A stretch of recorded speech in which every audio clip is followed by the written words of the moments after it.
Missionários da Luz, capítulo 16. Incorporação.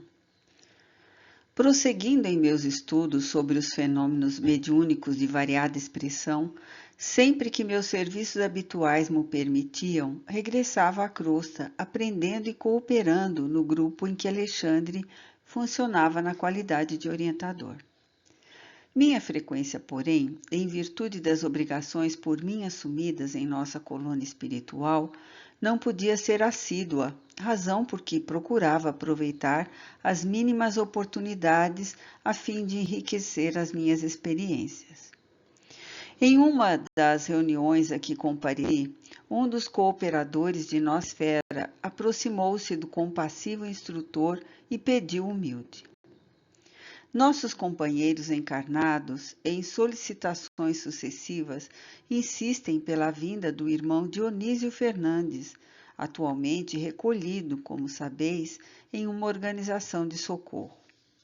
Alegam que a família se encontra inconsolável, que haveria conveniência na visita dele e que seria interessante ouvir um antigo companheiro de lutas doutrinárias.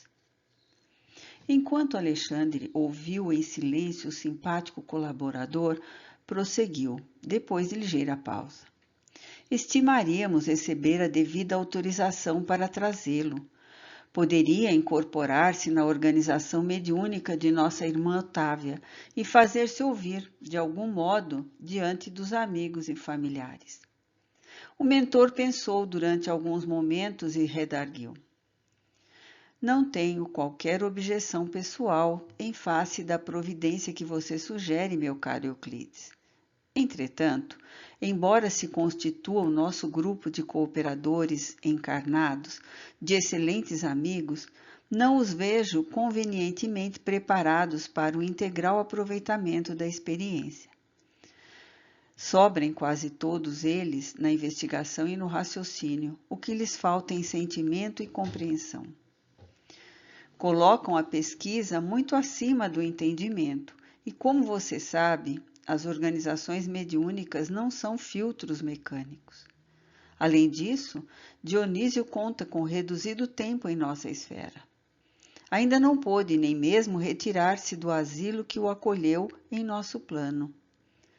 Adicionemos a esses fatores a intranquilidade da família, pouco observadora da fé viva, a diferença de vibrações da nova esfera a que o nosso amigo procura adaptar-se presentemente, a profunda emoção dele com essa reaproximação talvez prematura, a instabilidade natural do aparelhamento mediúnico e, possivelmente, concordaremos com a inoportunidade de semelhante medida.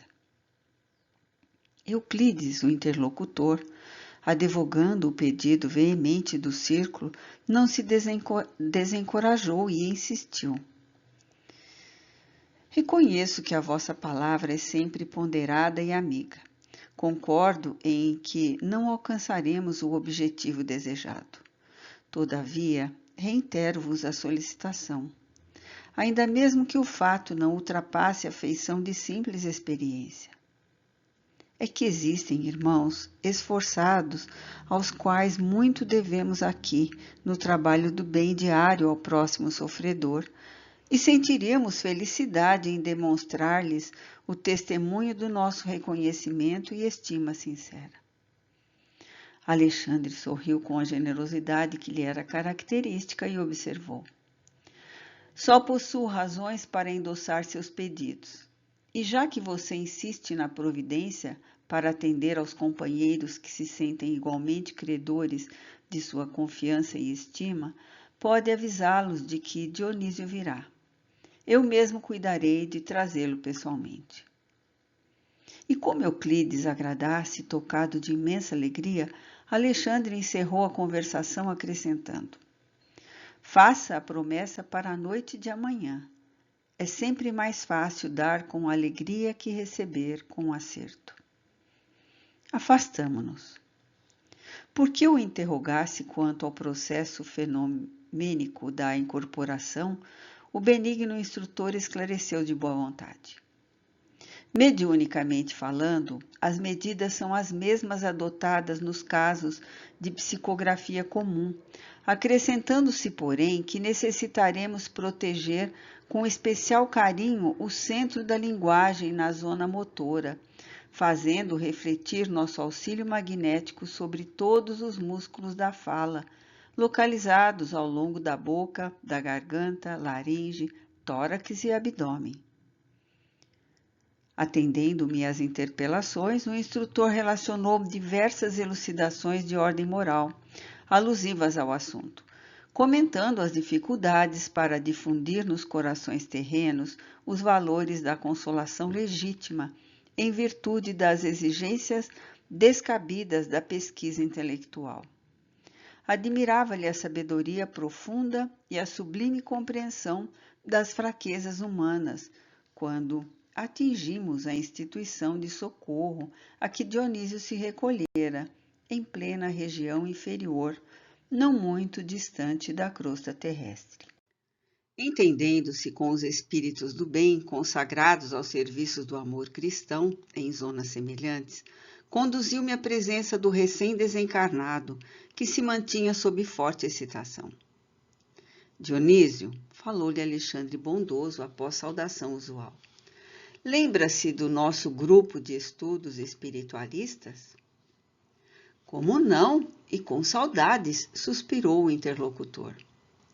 Nossos amigos do círculo pedem a sua presença pelo menos por alguns minutos, prosseguiu o mentor gentil, e deliberei conduzi-lo até lá para que você fale, não somente a eles, mas também aos familiares. Que ventura! Exclamou Dionísio, quase chorando de contentamento. Ouça, porém, meu amigo, tornou Alexandre sereno e enérgico. É indispensável que você medite sobre o acontecimento. Lembre-se de que você vai utilizar um aparelho neuromuscular que não lhe pertence. Nossa amiga Otávia servirá de intermediária. No entanto, você não deve desconhecer as dificuldades de um médium para satisfazer as particularidades técnicas de identificação dos comunicantes diante das exigências de nossos irmãos encarnados. Compreende bem?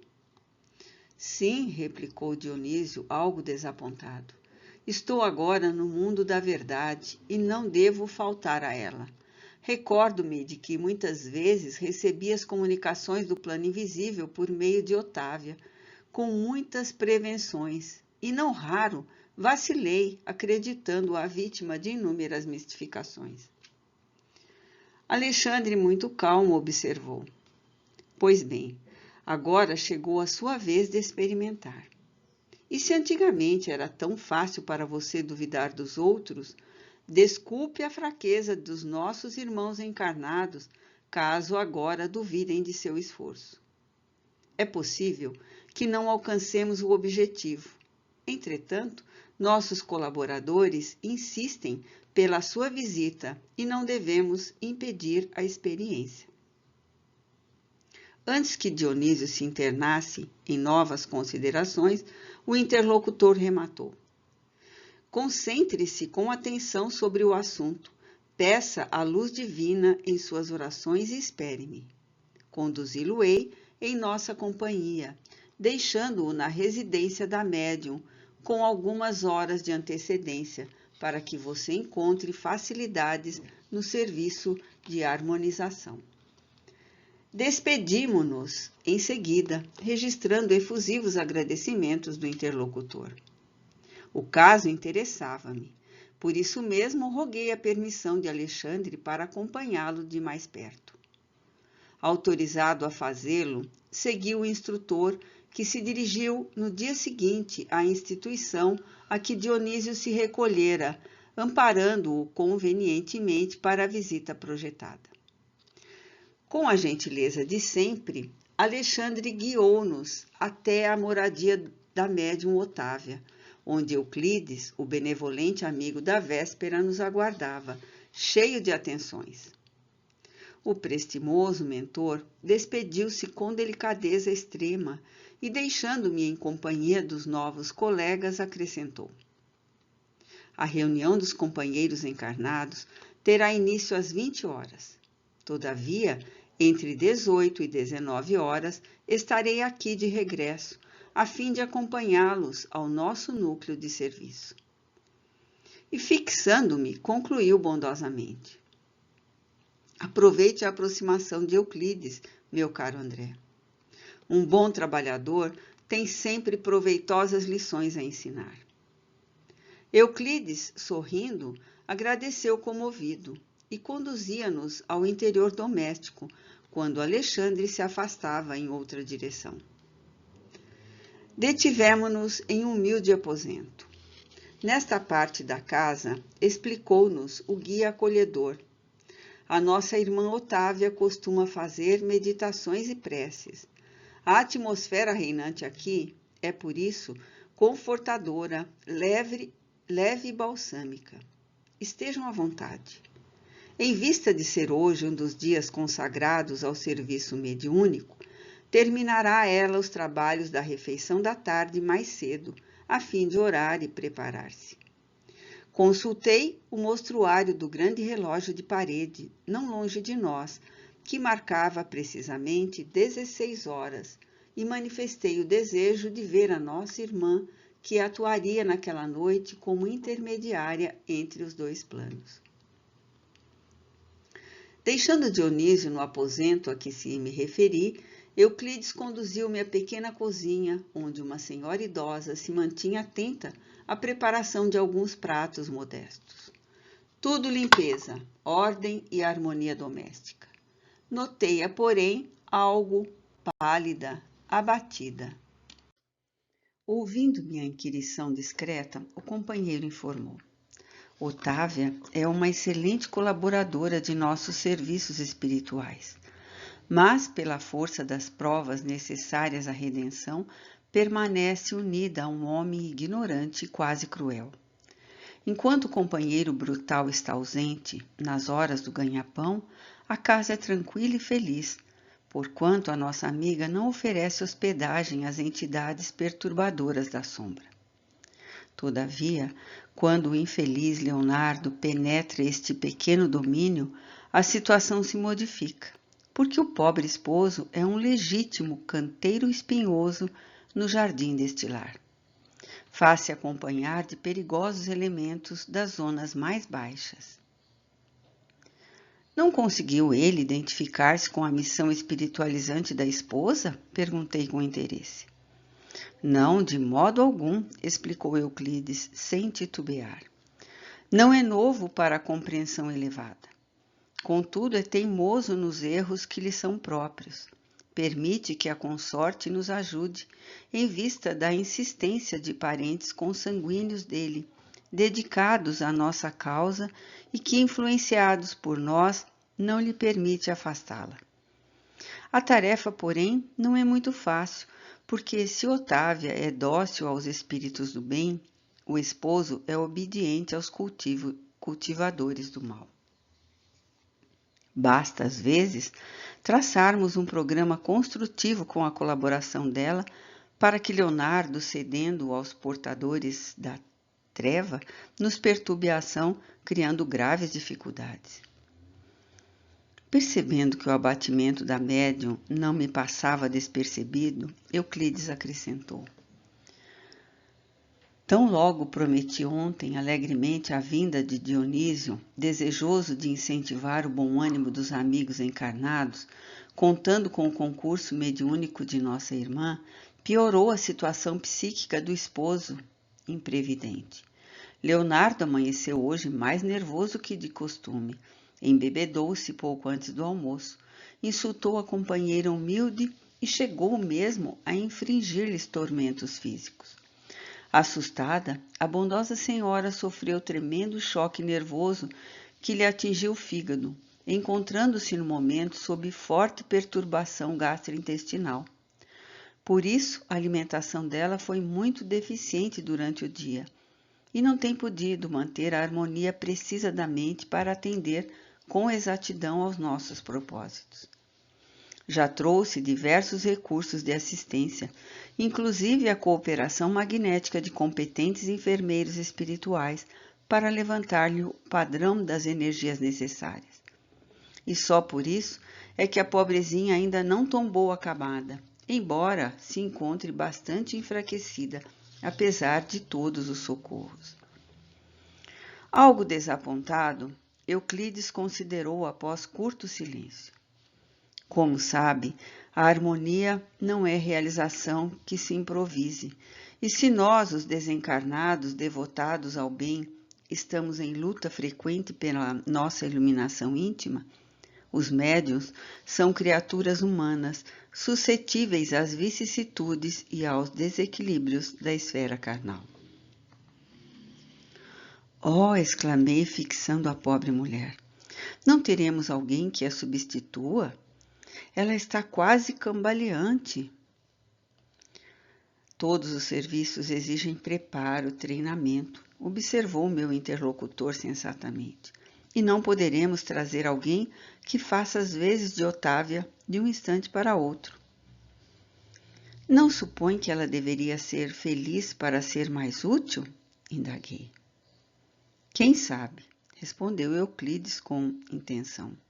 A mediunidade ativa e missionária não é incompatível com o bem-estar e, a rigor, todas as pessoas que gozam de relativo conforto material poderiam disputar excelentes oportunidades de serviço em seus quadros de trabalho e edificação. Entretanto, as almas encarnadas, quando favorecidas pela tranquilidade natural da existência física, se mantêm na região de serviço comum que lhes é própria às necessidades individuais. E como o cumprimento do dever com exatidão já representa grande esforço, raramente ultrapassam a fronteira das obrigações legítimas em busca do campo divino da renunciação. A luta intensiva, porém, dilata as aspirações íntimas. O sofrimento, quando aceito à luz da fé viva, é uma fonte criadora de asas espirituais. A essa altura dos esclarecimentos fraternos, o companheiro sorriu e observou. Formulando semelhantes considerações, não queremos dizer que a mediunidade construtiva deva ser apanágio dos corações algemados à dor. Isto não. As missões da espiritualidade superior permanecem a todas as criaturas de boa vontade. Apenas expressamos a nossa convicção de que almas existem fervorosas no ideal do bem e da verdade, que se valem dos obstáculos para melhor escalarem o monte da redenção divina. A dona da casa terminara a tarefa de aprontar o jantar humilde e, antes que o esposo voltasse ao lar, dirigiu-se ao quarto íntimo em que, conforme a notificação de Euclides, costumava fazer as suas preces preparatórias. Penetramos o aposento em sua companhia. Euclides acomodou Dionísio ao lado dela, e enquanto a médium se concentrava em oração, o dedicado amigo aplicava-lhe passes magnéticos, fortalecendo os nervos das vísceras e ministrando o que percebi, vigorosas cotas de força, não somente às fibras nervosas, mas também às células gliais. Nota explicativa. Conjunto de células de sustentação do tecido nervoso, formado por células não nervosas, tais como os astrócitos e micrócitos, por exemplo. Dona Otávia pedia a Jesus bastante energia para o cumprimento de sua tarefa, comovendo-nos a sua rogativa silenciosa, simples e sincera. Meditou na promessa que os amigos espirituais haviam levado a efeito na véspera, relativamente à comunicação de Dionísio, recém-desencarnado. Procurava dispor-se ao concurso mediúnico eficiente, tentando isolar a mente das contrariedades de natureza material. Aos poucos, sob a influenciação de Euclides, formou-se um laço fluídico que ligou a médium ao próximo comunicante. O companheiro que preparava o trabalho recomendou ao amigo desencarnado falasse a Dona Otávia em todas as suas energias mentais, organizando o ambiente favorável para o serviço da noite. Dionísio começou a falar-lhe de suas necessidades espirituais, comentando a esperança de fazer-se sentir junto da família terrena e dos antigos colegas de aprendizado espiritualista. Notando eu que a médium lhe registrava a presença e a linguagem em forma de figuração e lembrança, aparentemente imaginárias na esfera do pensamento. Observei com interesse a extensão da fronteira vibratória que nos separa dos espíritos encarnados. Porquanto, nos achando ali em frente a uma organização mediúnica adestrada, precisávamos iniciar o trabalho de comunicação, como quem estivesse muitíssimo distante, vencendo devagarinho os círculos espessos de resistência. Longo tempo durou o singular diálogo, reconhecendo que, ao fim da interessante conversação prévia entre a médium e o comunicante, palestra essa que foi plenamente orientada pelo tato fraterno de Euclides em todas as minúcias. Dona Otávia parecia mais ambientada com o assunto, aderindo com clareza ao que Dionísio pretendia fazer. Tudo ia bem, e não me cansava de admirar aquele inesperado serviço de preparação mediúnica, quando aconteceu alguma coisa muito grave. O dono da casa chegava de volta, quebrando de modo violento a tranquilidade das vibrações em que nos mergulhávamos. Vociferando logo à entrada, obrigou a esposa a levantar-se de súbito. O infortunado senhor semelhava-se a um brutamonte nas suas características de tirano doméstico. Algumas entidades galhofeiras e perversas constituíam-lhe o séquito. Dona Otávia serviu o jantar, fazendo prodígios no campo da paciência evangélica. Fim da refeição muito simples, a que compareceu o esposo junto de 2 filhos maiores, a nobre senhora falou ao marido em particular. Leonardo, como você sabe, irei hoje à reunião, saindo antes das 8. Quê? Exclamou o interlocutor, encharcado de vinho, a cofiar os bigodes grisalhos. A senhora hoje não pode sair. Nada de sessões. Hoje não. Impressionado com aquela atitude intempestiva, perguntei a Euclides, que seguia a cena muito calmo. E agora? Já previa a ocorrência, redarguiu-me com manifesta tristeza no olhar, e pedi a uma de nossas irmãs trouxesse até aqui uma tia do bulhento Leonardo que intercederá a favor de nossos desejos. Não devem tardar. Trata-se de pessoa a quem se renderá sem esforço. Com efeito, enquanto Dona Otávia enxugava o pranto em silêncio, recompondo a mesa de refeições, ouviam-se palmas à porta. Leonardo foi atender, e em breves minutos, uma entidade desencarnada muito simpática penetrava o interior acompanhando uma velha senhora de semblante acolhedor e risonho. A cooperadora de Euclides veio até nós cumprimentando-nos sorridente. Profundamente surpreendido, em face de tantos trabalhos para a organização de pequeno serviço consolador, fiz-me atento à conversação que se desdobrou entre os encarnados. Ainda bem que a luta do dia terminou, disse a respeitável matrona, dirigindo-se à médium depois das primeiras saudações. Vim até aqui para irmos juntas. Otávia procurou esconder sua mágoa, sorrindo com esforço e respondeu.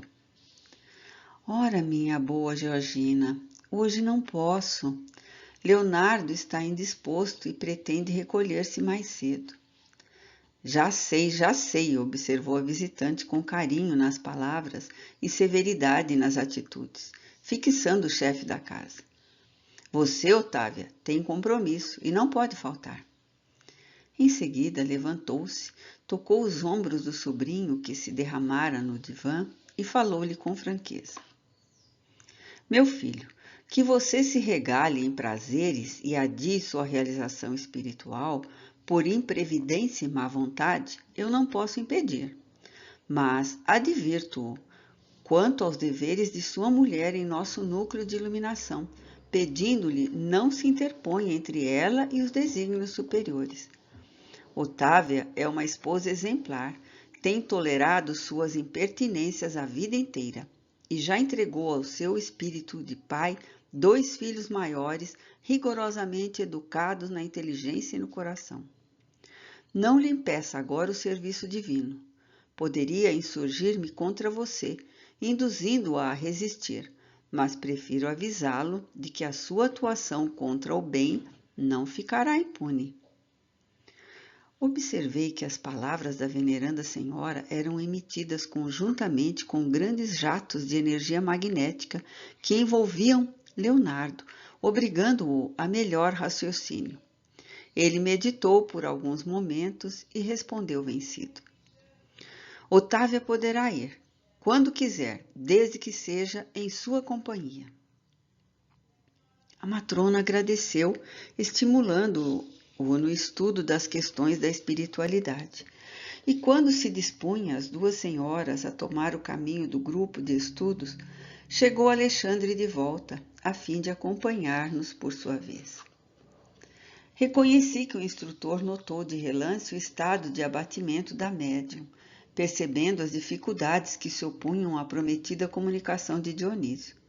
Mas longe de se referir às advertências da véspera, ele próprio agora era quem se mostrava mais otimista, estimulando, ao que notei, o entusiasmo de Euclides a serviço do bem.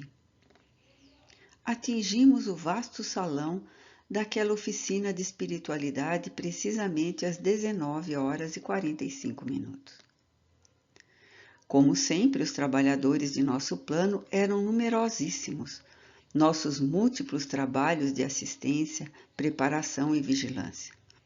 Enquanto alguns amigos ansiosos e a família do comunicante, constituída de esposa e filhos, aguardavam a palavra de Dionísio, muito grande era o nosso esforço para melhorar a posição receptiva de Otávio. Alexandre, como de outras vezes, esmerava-se em ministrar o exemplo da cooperação sadia. Determinou que alguns colaboradores dos nossos auxiliassem o sistema endócrino de maneira geral e proporcionassem ao fígado melhores recursos para a normalização imediata de suas funções, estabelecendo-se determinado equilíbrio para o estômago e intestinos, em virtude das necessidades do momento, para que o aparelho mediúnico funcionasse com a possível harmonia. Às 20h, reunida a pequena assembleia dos irmãos encarnados, foi iniciado o serviço com a prece comovedora do companheiro que dirigia a casa. Valendo-se do concurso magnético que lhe fora oferecido, a médium sentia-se francamente mais forte. Mais uma vez, contemplava admirado o fenômeno luminoso da epífise e acompanhava o valioso trabalho de Alexandre na técnica de preparação mediúnica, reparando que ali o incansável instrutor se detinha mais cuidadosamente na tarefa de auxílio a todas as células do córtex cerebral, dos elementos do centro da linguagem e as peças e músculos do centro da fala. Terminada a oração e levado a efeito o equilíbrio vibratório do ambiente, com a cooperação de numerosos servidores de nosso plano, Otávia foi cuidadosamente afastada do veículo físico, em sentido parcial, aproximando-se Dionísio, que também, parcialmente, começou a utilizar-se das possibilidades dela. Otávia mantinha-se a reduzida distância, mas com poderes para retornar ao corpo a qualquer momento em um impulso próprio, guardando relativa consciência do que estava ocorrendo, enquanto que Dionísio conseguia falar de si mesmo, mobilizando, no entanto, potências que lhe não pertenciam e que deveria usar cuidadosamente sob o controle direto da proprietária legítima e com a vigilância afetuosa de amigos e benfeitores que lhe fiscalizavam a expressão com o olhar, de modo a mantê-lo em boa posição de equilíbrio emotivo. Reconheci que o processo de incorporação comum era mais ou menos idêntico ao da enxertia da árvore frutífera. A planta estranha revela suas características e oferece seus frutos particulares, mas a árvore enxertada não perde sua personalidade e prossegue operando em sua vitalidade própria. Ali também Dionísio era um elemento que aderia à faculdade de Otávia, utilizando-as na produção de valores espirituais que lhe eram característicos, mas naturalmente subordinado a médium, sem cujo crescimento mental, fortaleza e receptividade não poderia o comunicante revelar os caracteres de si mesmo perante os assistentes. Por isso mesmo, logicamente, não era possível isolar por completo a influenciação de Otávia, vigilante. A casa física era seu templo, que urgia defender contra qualquer expressão desequilibrante. E nenhum de nós, os desencarnados presentes, tinha o direito de exigir-lhe maior afastamento, porquanto lhe competia guardar as suas potências fisiológicas e preservá-las contra o mal, perto de nós outros ou à distância de nossa assistência afetiva. A nossa atmosfera de harmonia, porém, não conseguia sossegar a perturbadora expectativa dos companheiros encarnados. Entre nós prevaleciam o controle, a disciplina, o autodomínio. Entre eles sopravam o desequilíbrio e a inquietação. Exigiam um Dionísio homem pela boca de Otávio, mas nosso plano lhes impunha um Dionísio espírito pelas expressões da médium. A família humana aguardava o pai emocionado e ainda submetido a paixões menos construtivas, mas auxiliávamos o irmão para que sua alma se mantivesse calma e enobrecida em benefício dos próprios familiares terrestres. Falava o comunicante sob forte emotividade, mas Alexandre e Euclides ocupavam-se respectivamente dele e da intermediária, fiscalizavam-lhe as atitudes e palavras para que se manifestasse tão somente nos assuntos necessários à edificação de todos, responsabilizando-o por todas as imagens mentais nocivas que a sua palavra criasse no cérebro e no coração dos ouvintes. Em vista disso, o comunicante portou-se em todos os pontos da mensagem falada com admirável dignidade espiritual, fazendo, porém, verdadeiros prodígios de disciplina interior para calar certas situações familiares e conter as lágrimas estancadas no coração. Depois de falar quase 40 minutos, dirigindo-se à família e aos colegas de luta humana, Dionísio despediu-se repetindo tocante oração de agradecimento que Alexandre lhe ditou comovido. Nosso concurso decorrera com absoluta harmonia. O manifestante ofereceu os possíveis elementos de identificação pessoal, mas a pequena congregação de encarnados não recebeu a dádiva como seria de desejar. Interrompida a concentração mental com o encerramento, iniciaram-se as apreciações, verificando-se que 4/5 dos assistentes não aceitavam a veracidade da manifestação. Somente a esposa de Dionísio, de alguns raros amigos, sentiram-lhe efetivamente a palavra viva e vibrante. Os próprios filhos internaram-se pela região da dúvida e da negativa. Interpelado por um dos companheiros, expressou-se o mais velho. Impossível, não pode ser meu pai. Se fosse ele o comunicante, teria naturalmente comentado nossa difícil situação em família. Outro dos filhos de Dionísio ajuntou levianamente. Não acredito em semelhante manifestação. Se fosse o papai, teria respondido às minhas interrogações íntimas. Será que no outro mundo os pais não mais se recordam do carinho devido aos filhos? No grupo em palestra, formado em um dos recantos da sala, começou a insinuação maledicente. Apenas a viúva e mais 3 irmãos de ideal se mantinham juntos da médium, incentivando-lhe o espírito de serviço por meio de palavras e pensamentos de compreensão e alegria. No agrupamento onde os filhos externavam ingratas impressões, um amigo tocado de cientificismo afirmava solene: não podemos aceitar a pretensa incorporação de Dionísio. Otávia conhece todos os pormenores de sua vida passada. Permanece quase que diariamente em contato com a família. E o espírito comunicante não revelou particularidade alguma pela qual pudesse ser identificado. E depois de lançar a cinza do cigarro em pequenino vaso próximo, acrescentou mordaz: o problema da mediunidade é questão muito grave na doutrina. O animismo é uma erva daninha em toda parte. Nosso intercâmbio com o plano invisível está repleto de lamentáveis enganos. Um dos rapazes presentes arregalou os olhos e perguntou de súbito: considera, porém, o senhor que Dona Otávia seria capaz de enganar-nos?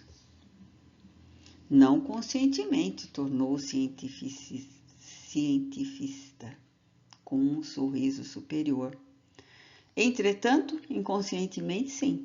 A maioria dos médiuns é vítima dos próprios desvairamentos emotivos. As personalidades comunicantes, em sentido comum, representam citações mentais dos sensitivos. Tenho estudado pacientemente o assunto para não cair, mas acontece a muita gente em conclusões fantásticas. Há que fugir do ridículo, meus amigos.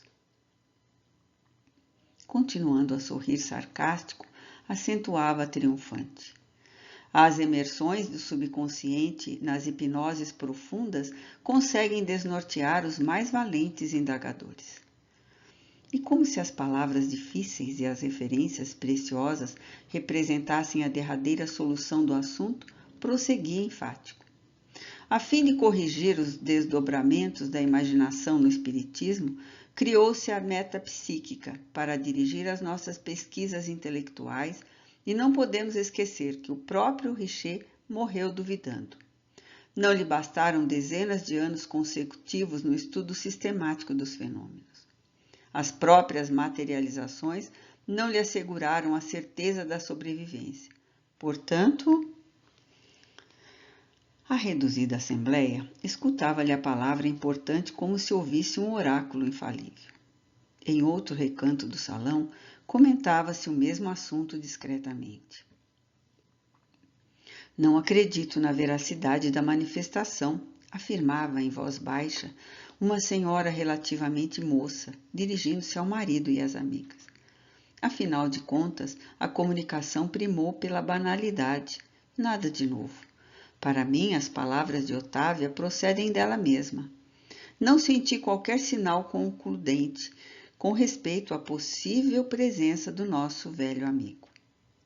Seria muito desinteressante a esfera dos encarnados se apenas proporcionasse aos que nos precedem as frivolidades que o suposto Dionísio nos trouxe. Talvez tenha havido alguma perturbação, disse o esposo da mesma senhora. Não nos achamos livres dos mistificadores do plano invisível. O grupo abafava o riso franco. Nunca experimentei tanta decepção como nestes instantes em que examinava o processo de incorporação mediúnica. Ninguém ali ponderava as dificuldades com que Euclides, o bom cooperador espiritual, fora defrontado para trazer à casa o conforto daquela noite.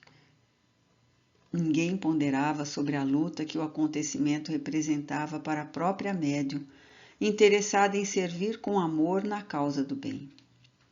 Os companheiros encarnados sentiam-se absolutamente credores de tudo. Os benfeitores espirituais, na apreciação dos presentes, não passariam de meros servidores dos seus caprichos, a voltarem do além-túmulo, tão somente para atender-lhe ao gosto de novidades. Com raríssimas exceções, ninguém pensou em consolo, em edificação, em aproveitamento da experiência obtida. Em vez de agradecimento, da observação edificante, cultivava-se a desconfiança e a maledicência. Alexandre percebeu que Euclides acompanhava a cena com justificado desapontamento, agravado pelas advertências da véspera. Mas, praticando seu culto de amor e gentileza, o instrutor recomendou-lhe o afastamento, confiando-lhe aos cuidados da entidade comunicante que deveria regressar sem perda de tempo ao lugar de origem. O instrutor acercou-se de mim, compreendeu meu espanto e falou: Não se admire, André. Nossos irmãos encarnados padecem complicadas limitações. Mostrou a fisionomia confiante e sorridente e acrescentou: Além disso, como você observa, a maioria tem o cérebro hiperatrofiado e o coração reduzido. Nossos irmãos da crosta comumente criticam em demasia e sentem muito pouco. Estimam a compreensão alheia. Todavia, raramente se dispõem a compreender os outros. Mas o trabalho é uma concessão do Senhor e devemos confiar na providência do Pai, trabalhando sempre para o melhor. Em seguida, fez algumas recomendações e alguns amigos que ficariam na tenda de realização espiritual e falou: Vamo-nos. Ao nos afastarmos, rente à porta, um cavalheiro dizia ao diretor dos serviços: Todos nós temos o direito de duvidar. Não ouvi a resposta do interlocutor encarnado, mas Alexandre considerou com a expressão fisionômica de um pai otimista e bondoso. Quase todas as pessoas terrestres que se valem de nossa cooperação se sentem no direito de duvidar. É muito raro surgir um companheiro que se sinta com o dever de ajudar.